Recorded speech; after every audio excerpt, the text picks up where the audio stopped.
کو خمیرہ ہونے سے کیسے بچایا جا سکتا ہے؟ آٹے کو خمیرہ ہونے سے بچانے کا آسان ٹوٹکا۔ اعوذ باللہ من الشیطان الرجیم، بسم اللہ الرحمن الرحیم۔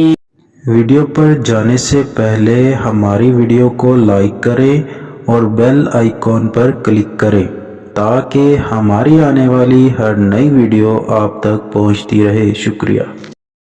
السلام علیکم ورحمۃ اللہ وبرکاتہ۔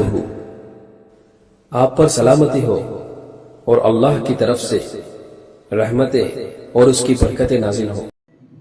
آج کی اس ویڈیو میں ہم آپ کو آٹے کو خمیرہ ہونے سے بچانے کا طریقہ بتائیں گے۔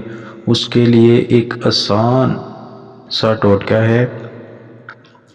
گرمیوں میں آٹا فریج میں رکھنے کے باوجود بھی ایک دن کے بعد خمیرہ ہو جاتا ہے۔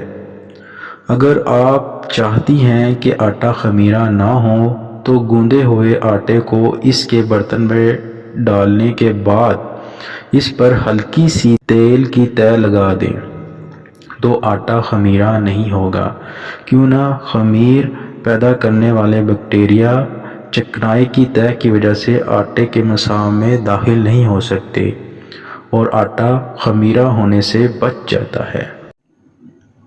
ہماری ویڈیو کو لائک کریں، شیئر کریں اور کمنٹس کریں اور ہمارا چینل سبسکرائب کرنا نہ بھولیے۔ شکریہ۔